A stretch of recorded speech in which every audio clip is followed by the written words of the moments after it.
আমি বাইরে থেকে দেখতে মিষ্টি ঠিকই, কিন্তু পাকতে বেশ সময় লাগে। আগেভাগে গাছ থেকে পেড়ে ফেললে স্বাদটাও অপূর্ণ থেকে যায়।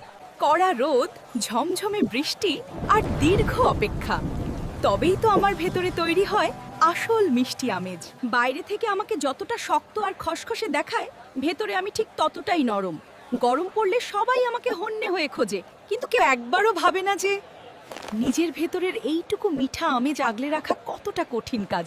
দেখতে তো আমি দারুণ মিষ্টি, কিন্তু খুব দ্রুত পচে যাই। একটু গরম লাগলেই আমার সব জেল্লা হারিয়ে যায়।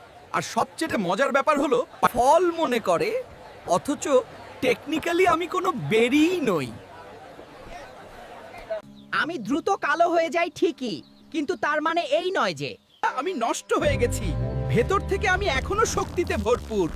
আসলে আসল মূল্য সবসময় বাইরে থেকে দেখা যায় না। আমি প্রকৃতির আসল এনার্জি ড্রিঙ্ক, শীতল, স্বচ্ছ আর হাইড্রেশনে ভরপুর। আজে বাজে চিনিযুক্ত পানীয় বাদ দিন। আমি দেখতে ছোট হতে পারি, কিন্তু ভেতরে ভিটামিনে ভরপুর।